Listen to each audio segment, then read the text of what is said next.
सुरसंड के दुर्गा पूजा के कलश यात्रा में सरकारी मनोरंजन आपका हार्दिक अभिनंदन करता है और आपको सरकारी सामान्य ज्ञान से परिचित करवाता है। तो आज हम लोग देखेंगे इस कलश यात्रा में घूमते हुए जानकारी प्राप्त करेंगे मौर्यकालीन शासन प्रशासन व्यवस्था की। तो मौर्यकालीन शासन व्यवस्था के बारे में कौटिल्य ने अपनी पुस्तक में लिखा है। उसने बताया है कि राज्य के 7 अंग निर्दिष्ट किए गए थे: राजा, अमात्य, जनपद, दुर्ग, कोष, सेना और मित्र।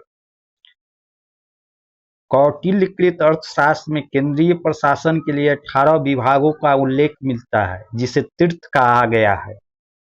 तीर्थों के अध्यक्ष को महामात्र कहा गया और उनमें सर्वाधिक महत्वपूर्ण तीर्थ थे मंत्री, पुरोहित, सेनापति और युवराज। अब हम लोग जानेंगे मौर्य काल के प्रमुख विभागाध्यक्ष के बारे में। कुछ प्रमुख विभागाध्यक्ष मौर्य प्रशासन में विभिन्न विभागों की देखरेख के लिए 29 अध्यक्ष नियुक्त किए गए थे, जिनमें से कुछ का उल्लेख हम यहाँ कर रहे हैं। तो पहला है सीताध्यक्ष। राजा के अधिकार वाले कृषि भूभाग का वह अध्यक्ष होता था। पन्याध्यक्ष वाणिज्य अधीक्षक हो, यह वाणिज्य का अधीक्षक होता था। पौतवाध्यक्ष मतलब माप तौल का अधीक्षक को पौतवाध्यक्ष कहते थे। शुल्काध्यक्ष मार्ग कर अधीक्षक को शुल्काध्यक्ष कहा जाता था, मतलब मार्ग में कर लगाने वाले को। नावाध्यक्ष नौका अधीक्षक को नावाध्यक्ष कहा जाता था। संस्थाध्यक्ष बाजार अधीक्षक को संस्थाध्यक्ष। सुराध्यक्ष मदिरा एवं मद्य के अधीक्षक को सुराध्यक्ष कहा जाता था। आकराध्यक्ष खान अधीक्षक को आकराध्यक्ष कहा जाता था।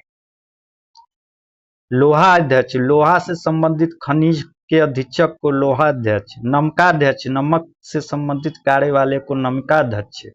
सूत्राध्यक्ष राज्य के व्यवसायों का अध्यक्ष को सूत्राध्यक्ष। गणिकाध्यक्ष गणिकाओं का जो अध्यक्ष होता था उसे गणिकाध्यक्ष।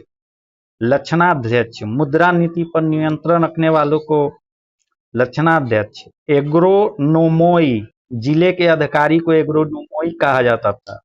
एरिस्टोनोमोई और नगर के अधिकारी को एरिस्टोनोमोई। प्रतिवेदित सम्राट को सूचना देने वाला अधिकारी प्रतिवेदित होता था।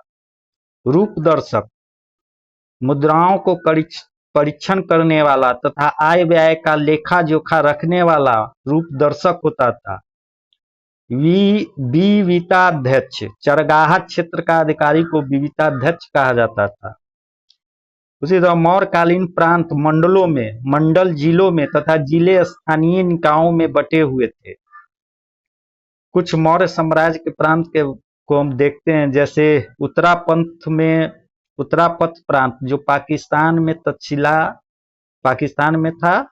वर्तमान स्थिति पाकिस्तान और इसकी राजधानी तक्षशिला थी।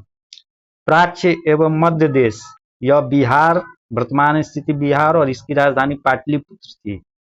अवंती यह वर्तमान में मध्य प्रदेश और इसकी राजधानी उज्जैनी थी। कलिंग वर्तमान स्थित दक्षिण उड़ीसा और इसकी राजधानी तोसाली थी। और दक्षिणापथ वर्तमान स्थिति आंध्र प्रदेश और इसकी राजधानी सुवर्णगिरी थी। तो इस तरह से हम मौर्य साम्राज्य के कुछ प्रांतों के बारे में जानकारियां प्राप्त की। उसी तरह जिले के प्रशासनिक अधिकारी को स्थानिक कहते थे, जो समाहर्ता के अधीन था। प्रशासन के सबसे छोटी इकाई गोप थी, जो 10 गांवों का शासन संभालती थी। नगर का शासन प्रबंध 30 सदस्यों का एक मंडल करता था, जो 6 समितियों में बटा था। प्रत्येक समिति में 5 सदस्य होते थे और इन समिति के कार्य निम्नवत होते थे। प्रथम समिति उद्योग शिल्पों का निरीक्षण, द्वितीय समिति विदेशियों की देखरेख, तृतीय समिति जन्म एवं मरण का लेखा जोखा, चतुर्थ समिति व्यापार एवं वाणिज्य, पंचम समिति निर्मित वस्तुओं के विक्रय का निरीक्षण और षष्ठम समिति विक्रय मूल्य का 10वां भाग बिक्री कर के रूप में वसूलना। तो ये सब थी मौर्य साम्राज्य से शासन व्यवस्था से संबंधित कुछ जानकारियाँ। और इसी के साथ इस कक्षा को यहीं पर स्थगित करता हूँ और नेक्स्ट कक्षा में और जानकारियाँ प्राप्त करेंगे।